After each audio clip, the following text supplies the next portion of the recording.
Hello and welcome to our discussion on writing the business plan. Previously, we've talked about the definition of the business plan as well as objectives, and today we're going to talk about what it takes and what's the content of the plan itself. We'll talk about how there's not a single right format. We will talk about certain areas that are common and expected, and we'll also discuss 10 common mistakes in business plan development. So while there is no universal right format, there are certainly elements that are usually applicable. And so in that way, we want to recognize that we should pay attention to what it is that the audience of the business plan is expecting. And so be it investors, grant makers, or others, be sure to understand what the criteria are for how they evaluate plans. And if they do have a preferred format, that you modify the plan or develop the plan with that format in mind. The format that I like and that I promote here at the university is from Sequoia Capital, which is a large venture capital firm based in the U.S. and the Silicon Valley area. They start with a simple sentence, or perhaps even a few sentences, that talks about the company at a very high level regarding its overall purpose and mission.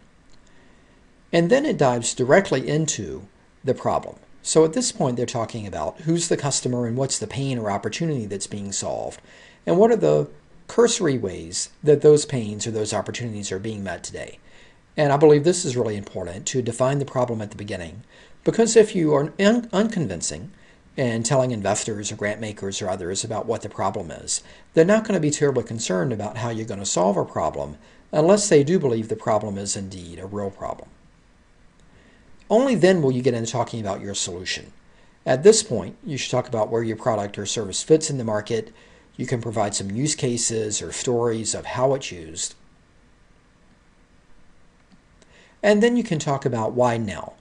What has happened in that category, what is happening in the industry, what may happen in the future, and so why is your solution unique or novel for the present time?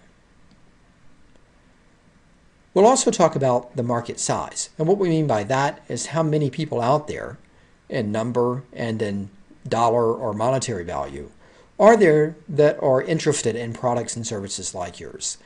You can also talk about opportunities and threats in the marketplace as well. Competition should be a central area of your plan. Not only who are the competitors by name, but do you know anything about what their advantages are? Do you have a sense of what their success is? Are there revenues or customers or other things publicly available? And in that sense, we want to know as much as we can about the competition, both now and expected. We also can spend more time talking about the product itself.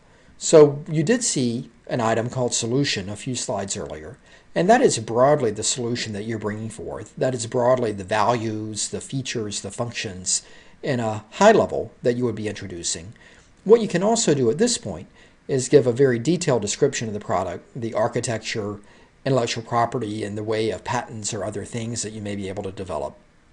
Schematics, graphs, charts, things of that nature have a good home here as well. And also make sure that you're thinking about what are future products of the company. Now you'll spend more time talking about the initial product or service, but rare is the company that only released one product and never did anything else. So the question here is, what are the future products that you're going to offer?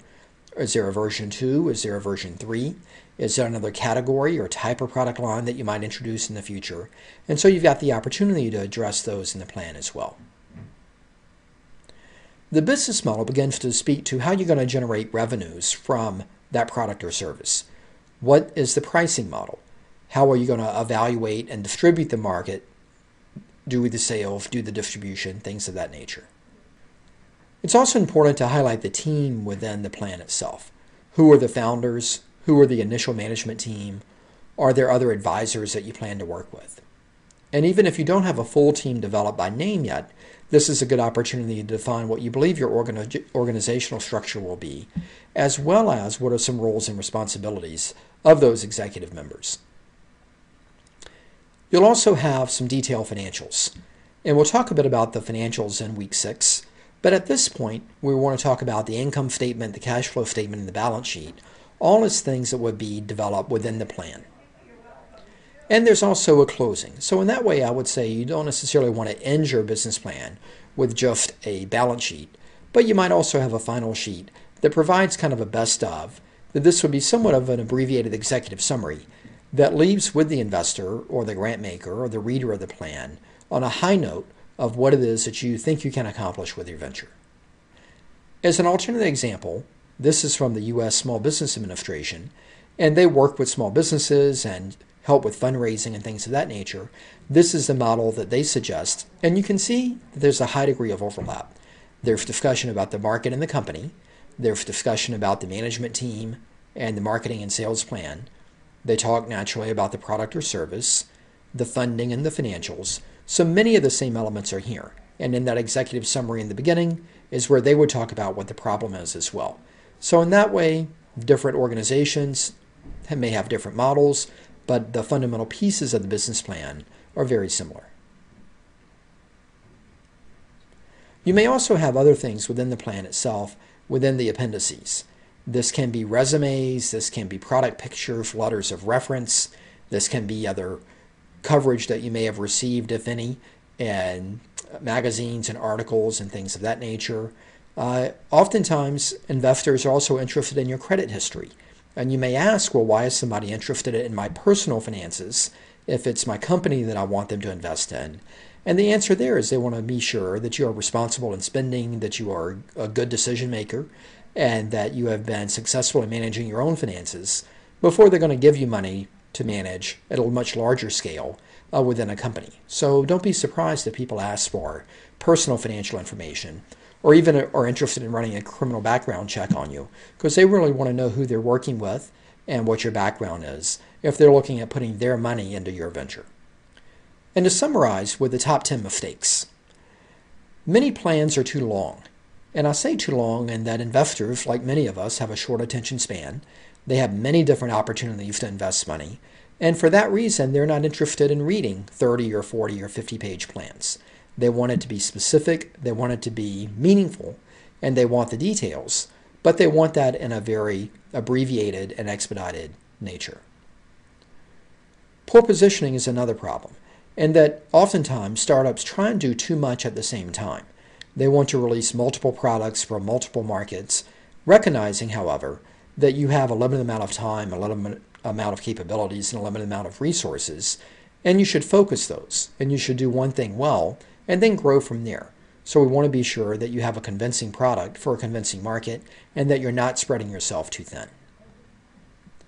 And lack of focus is similar to that. You can do many things with your venture over time, but it's important to break those down into milestones and phases and grow into that rather than trying to do too many things at once and running out of time or money in the process.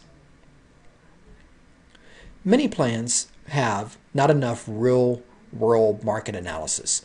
It's full of assumptions, it's full of assertions, it's full of beliefs, but it's lacking in numbers, and it's lacking in research, and it's lacking in references. So it's important that you embed and encompass that market research data within your business plan, and we have an upcoming lecture that's going to address some of those topics. We also want to be sure that we understand what are the elements that really make the business work and what are your performance metrics. We want to understand how you're going to generate revenues. And even as a nonprofit, how are you going to be sustainably supported financially? And what's the model for doing that? As well as how are you going to scale? How are you going to grow the venture? And you want a business model that's very clean and very crisp in how you're going to do that. Your competitive analysis too should be very thorough. You should do your homework. You should be familiar with competing products. If affordable, you should buy and use some of those competing products to really get a first-hand sense of what's out there, as well as what's coming. You want to have a complete and honest picture of your team. Rare is the startup that has the perfect team, that is incredibly experienced in every way possible, and that has endless relationships and resources. Most startup teams are young, they may be inexperienced, they may be lacking in resources, and that's fine to include within your plan of what your gaps are. So I would encourage you to be honest with what you have, what you need, and what your plans are for filling those gaps. You also want to recognize, are there other individuals or partners that you can engage with to improve your leverage? And then lastly, make sure that you're not being too clever with your concepts. And what I mean by that is by looking like somewhat of a standard deal with business models that have been in some fashion proven before, you can certainly do more to be innovative within your product or service without having to be overly clever within your business models or financing. In summary, we encourage you, one, to recognize with regards to your business plan what's expected by way of content and order of content and evaluation criteria, particularly if you're going out and trying to raise money from investors and grant makers.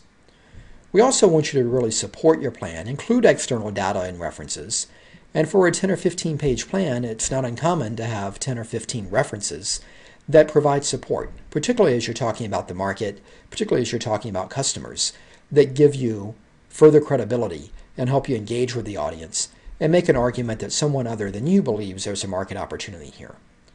And then I'd also encourage you to take a step back, look at some of these common missteps made within writing business plans, make sure that it's sufficiently short, that it's sufficiently simple to understand, and that it's certain, and that you've presented a landscape for what you believe the market opportunity is for your venture, and that you have a convincing roadmap for how you're going to get there. Thank you.